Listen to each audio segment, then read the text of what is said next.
नमस्कार, जय जोहार, जय छत्तीसगढ़ साथियों। आज है 15 अक्टूबर मंगलवार। तो 15 अक्टूबर मंगलवार की तमाम बड़ी हेडलाइंस को इस वीडियो में जानने वाले हैं। तो गाइज, आप कौन से गांव से हैं, कौन से शहर से हैं, कौन से जिले से हैं, कमेंट बॉक्स में बताइए ताकि आपके आसपास की खबर हम आप तक पहुंचा सकें। तो बिना किसी देरी के जानेंगे छत्तीसगढ़ की बड़ी खबरों के बारे में। तो आप चैनल पर नए हो तो ऐसे ही वीडियो के लिए आप चैनल को सब्सक्राइब करिए और बेल वाला आइकन को भी प्रेस करिए ताकि आने वाले समय में आपको आपसे रिलेटेड न्यूज़ मिलता रहे, आपके आसपास की खबर मिलता रहे। तो चलिए आगे बढ़ते हैं बिना किसी देरी के छत्तीसगढ़ के हेडलाइंस की ओर। पहली खबर आ रही है, छत्तीसगढ़ में धान खरीदी पर एक बार फिर से सियासत गर्म हो चुकी है। कांग्रेस नेता व नेता प्रतिपक्ष डॉक्टर चरणदास महंत ने भाजपा सरकार पर पहले 1,000 करोड़ रुपए से अधिक के धान घोटाले का आरोप लगाया। इस आरोप पर सियासत थमी नहीं थी कि अब कांग्रेस धान खरीदी की तारीख को लेकर भाजपा सरकार पर हमला कर रही है। कांग्रेस 1 नवंबर से धान खरीदी की मांग कर रही है। वहीं भाजपा के मंत्री विधायक ने भी कांग्रेस के आरोपों पर पलटवार किया है।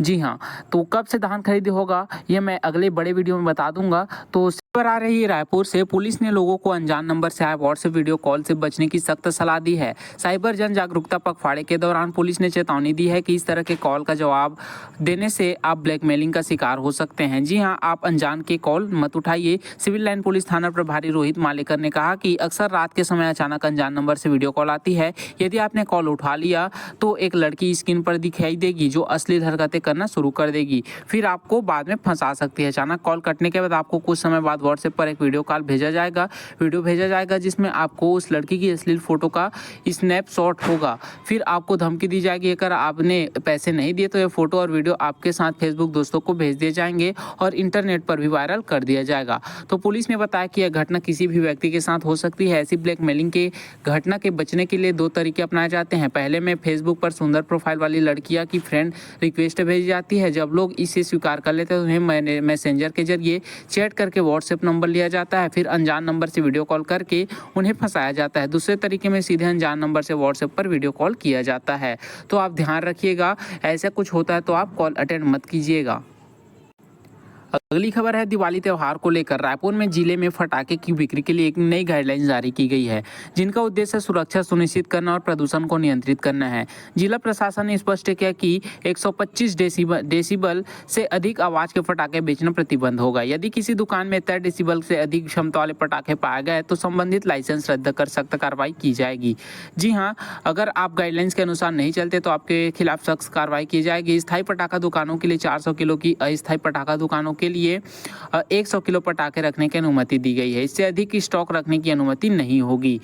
इसके साथ ही सुरक्षा उपायों पर विशेष ध्यान दिया गया है। पटाखा दुकान को वो किसी भी ज्वलनशील पदार्थ से नहीं बनाया जाना चाहिए और दुकानों के बीच 3 मीटर की दूरी होनी चाहिए। पटाखा दुकानों में प्रकाश व्यवस्था के लिए तेल के लैंप और खुली बिजली बत्ती का प्रयोग प्रतिबंधित है।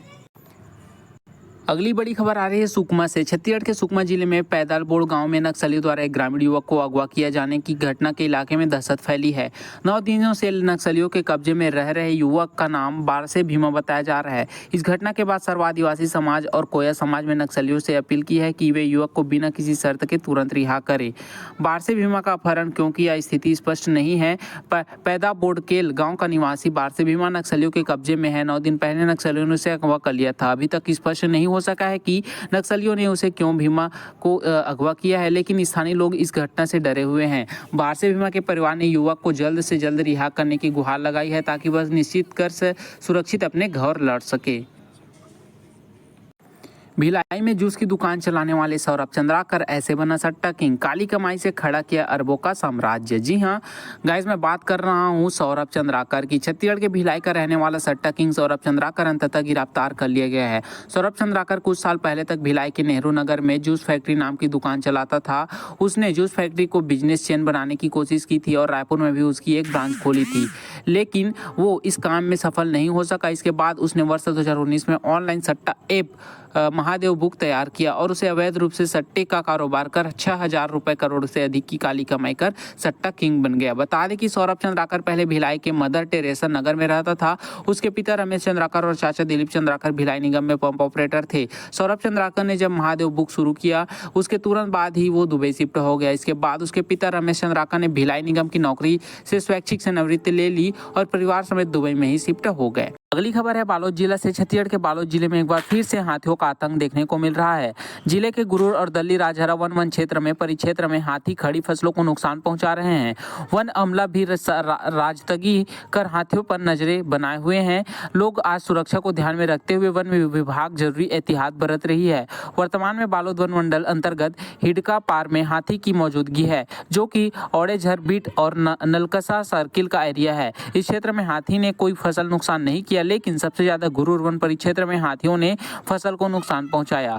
जो हाथी विचरण करते हुए देखा गया है उसका नाम M3 बताया जा रहा है, जो कि एक दंतेल हाथी है। अगली खबर आ रही है बस्तर से। देश भर में मनाए जाने वाले दशहरा पर्व से बस्तर का दशहरा अलग था। जहां एक और पूरे देश में रावण का पुतला दहन किया जाता है, वहीं बस्तर में विजयदशमी के दिन दशहरा की प्रमुख रस्म भीतर रैनी निभाई जाती है। विश्व प्रसिद्ध बस्तर दशहरे में हर साल विजयदशमी के दिन 8 चक्कों की विशालकाय विजय रथ में बस्तर की आराध्य देवी मां दंतेश्वरी के छत्र को रथारूढ़ कर शहर में भ्रमण करवाया जाता है।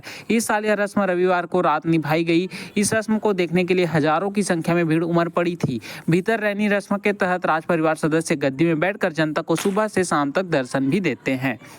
अगली बड़ी खबर आ रही है दुर्ग से। दुर्ग में एक बार फिर से खूनी वारदात हुई है। मोहन नगर थाना क्षेत्र में मामूली विवाद पर एक युवक ने सर पत्थर पटक कर हत्या कर दी गई। पुलिस ने इस केस में तत्काल कार्रवाई करते हुए आरोपी को हिरासत में ले लिया है। घटना सिकोला भाटा क्षेत्र का है। एएसपी अभिषेक झा ने बताया कि आरोपी योगेश सेना को घर के सामने रोहित कुमार ठाकुर शराब के नशे में लेट गया था, जिसे हटाने के लिए योगेश सोना ने काफी प्रयास किया। इसी दौरान रोहित ने योगेश के साथ विवाद करना शुरू किया। विवाद बढ़ने के बाद योगेश और रोहित के बीच मारपीट हुई। इस दौरान जब रोहित जमीन पर गिरा तो योगेश ने उसे सर पर पत्थर पटक दिया, जिससे उसकी मौके पर ही मौत हो गई। इस घातक वार से रोहित कुमार ठाकुर की घटनास्थल पर ही मौत हो गई। सूचना के बाद मोहन नगर पुलिस ने तत्काल कार्रवाई करते हुए आरोपी को हिरासत में ले लिया है। अगली बड़ी खबर आ रही है सूरजपुर से। जी हाँ, सूरजपुर में दिल दहला देने वाला मामला सामने आया है। यहाँ बदमाशों ने प्रधान आरक्षक की पत्नी और बेटी की निर्ममता से हत्या कर दी। दोनों की हत्या के बाद बदमाशों ने उसके शव को खुले में फेंक दिया था। फिलहाल पुलिस दोनों के शव को बरामद करने पातासाजी में जुटी है। इस घटना के बाद भीड़ में आरोपी कुलदीप साहू के घर पर आग लगा दी। इस दौरान घर से बाहर खड़े वाहन पर भी भीड़ आगजनी की आग लग गई। आरोपी की गिरफ्तारी नहीं होने पर लोग आक्रोशित हैं। इस दौरान लोगों को रोकने के लिए आए एसडीएम पर भी भीड़ ने हमला कर दिया। पुलिस ने किसी तरह से एसडीएम को भीड़ से बीच के बाहर निकाला। एसडीएम जगन्नाथ वर्मा ने किसी तरह से भागकर अपनी जान बचाई। इलाके में पुलिस ने घेराबंदी करके भारी बल तैनात किया है। यह पूरा मामला सूरजपुर के वार्ड क्रमांक 2 का है, जहां आदतन बदमाश कुलदीप साहू पर प्रधान आरक्षक के घर में देर रात घुसकर पत्नी और नाबालिग बेटी की निर्मम हत्या करने का आरोप है। हत्या के बाद आरोपी फरार है, जिसकी पुलिस पतासाजी कर रही है। वहीं इसी बीच हत्याकांड से नाराज रहवासियों ने आपके खिलाफ जमकर नारेबाजी करते हुए उसके घर को भी बंद कर दिया है। अगली बड़ी खबर आ रही है रायपुर से। छत्तीसगढ़ में वक्फ बोर्ड की संपत्तियों पर अवैध कब्जे की विस्तृत जानकारी कराई गई। ज्यादातर संपत्तियों पर कांग्रेस नेता का कब्जा है और जो भी लोग इन संपत्तियों पर अवैध रूप से कब्जा किए हुए हैं उनके खिलाफ कठोर कार्रवाई की जाएगी। यह बयान वक्फ बोर्ड के नए चेयरमैन डॉक्टर सलीम राज ने सोमवार को दिया। जब वे इस पद पर चुने गए, उन्होंने साफ किया कि उनकी प्राथमिकता अवैध कब्जों को हटाना और समाज की बेहतरी के लिए काम करना है। अगली खबर आ रही है दंतेवाड़ा से। नक्सलियों ने स्वीकार किया कि दंतेवाड़ा और नारायणपुर जिला के सीमा पर थुलथुली में 4 अक्टूबर को हुए मुठभेड़ में उनके 35 साथी मारे गए। पूर्वी बस्तर डिवीजन कमेटी ने एक प्रेस नोट जारी कर इस मुठभेड़ की जानकारी दी, जिसमें कहा गया कि मुठभेड़ के बाद पुलिस ने 31 नक्सलियों के शव बरामद किए थे, जबकि 400 नक्सली अपने साथ ले गए थे। उन्हें अबुझमाड़ के जंगल में अंतिम संस्कार कर दिया गया। अगली खबर है सुकमा से। छत्तीसगढ़ के सुकमा जिले के पैदा बोडकेल गांव में नक्सलियों द्वारा एक ग्रामीण युवक को अगवा किए जाने की घटना ने इलाके में दहशत फैला दी। 9 दिनों से नक्सलियों के कब्जे में रह रहे इस युवक का नाम बारसे भीमा था बताया जा रहा है। इस घटना के बाद सर्व आदिवासी समाज और कोया समाज ने नक्सलियों से अपील की है कि वे युवक को बिना किसी शर्त के तुरंत रिहा करें। अगली खबर आ रही है रायपुर से। छत्तीसगढ़ में दक्षिण पश्चिम मानसून की विदाई शुरू हो चुकी है। रविवार को रायपुर, महासमुंद, राजनांदगांव और दुर्ग से मानसून की वापसी हो गई और अगले 2 दिनों में बस्तर सहित प्रदेश के बाकी हिस्सों में भी मानसून की वापसी के लिए अनुकूल परिस्थितियां बन गई है। राज्य के कुछ इलाकों में हल्की से मध्यम वर्षा दर्ज की गई है, जिसमें सुकमा जिले में सबसे अधिक 3 मिलीमीटर बारिश हुई है। हालांकि अरब सागर और बंगाल की खाड़ी में बनी मौसम प्रणालियों के प्रभाव से प्रदेश में हल्की बूंदाबांदी की संभावना बनी हुई है। अगली खबर है कोरबा से। सौतेले पिता ने मां के सामने ही अपने 4 साल के मासूम बेटे को पटक पटक कर मार डाला। आरोपित नहीं चाहता कि बच्चा मां के साथ रहे और मां उसे दादा दादी के पास नहीं छोड़ना चाहती थी। पुलिस ने आरोपित को गिरफ्तार कर लिया है। अगली खबर है रायपुर से। झारखंड जेल में बंद कुख्यात गैंगस्टर अमन साहू को सोमवार रात आधी रात के वक्त कड़ी सुरक्षा व्यवस्था के बीच झारखंड से रायपुर लाया गया। उसे झारखंड के सरायकेला जेल से प्रोडक्शन वारंट पर लाया गया, जिसमें छत्तीसगढ़ झारखंड की 30 से अधिक सशस्त्र पुलिस बल की टीम मौजूद थी। अगली खबर है बिलासपुर से। श्रद्धालुओं ने मां के विदाई क्षणों को भक्ति और प्रेम से सजाया। नयनाभिराम झांकियों में भक्ति को भाव विभोर कर दिया। विसर्जन यात्रा की शुरुआत सिम्स चौक से हुई, जहां से झांकियों का कारवां सदर बाजार, गोल बाजार, हटरी चौक होते हुए पचरी घाट तक पहुंचा। भक्तों ने इसे पूरे मार्ग पर झांकियों के साथ मां दुर्गा के दर्शन किए और आशीर्वाद भी लिया। अगली खबर है रायपुर से। छत्तीसगढ़ में धान खरीदी पर एक बार फिर से सियासत गर्म हो चुकी है। कांग्रेस नेता व प्रतिपक्ष डॉक्टर चरणदास महंत ने भाजपा सरकार पर पहले 1000 करोड़ रुपए की अधिक के धान घोटाले का आरोप लगाया। इस बार आरोप इस सियासत नहीं थमी है कि अब कांग्रेस धान खरीदी की तारीख को लेकर भाजपा सरकार पर हमलावर है। कांग्रेस 1 नवंबर से धान खरीदी की मांग कर रही, वही भाजपा के मंत्री विधायक ने भी कांग्रेस के आरोपों पर पलटवार किया है। अगली खबर है दंतेवाड़ा। नक्सलियों ने स्वीकार किया कि दंतेवाड़ा और नारायणपुर जिले की सीमा पर थुलथुली में 4 अक्टूबर को मुठभेड़ में 35 साथी मारे गए थे, ना कि 31। अगली खबर है अंबिकापुर से। अंबिकापुर सूरजपुर के महगांव बाईपास रिंग रोड में 2 मंजिला किराए में जब आरक्षक ड्यूटी कर रहा घर आया। घटना वक्त प्रधान आरक्षक तालिब शेख सूरजपुर कोतवाली में ड्यूटी कर रहा था। देर रात करीब 1 बजे जब वह घर लौटा तो बाहर का दरवाजा खुला था। तो मैंने आपको बता दिया छत्तीसगढ़ की तमाम हेडलाइंस को। ऐसी छत्तीसगढ़ के डेली न्यूज़ के लिए आप हमारे चैनल पर बने रहिए। चैनल को सब्सक्राइब कीजिए ताकि आपको डेली छत्तीसगढ़ से रिलेटेड न्यूज़ मिलता रहे। तो मिलते हैं अगले दिन के खबर के साथ, तब तक के लिए गुड नाइट।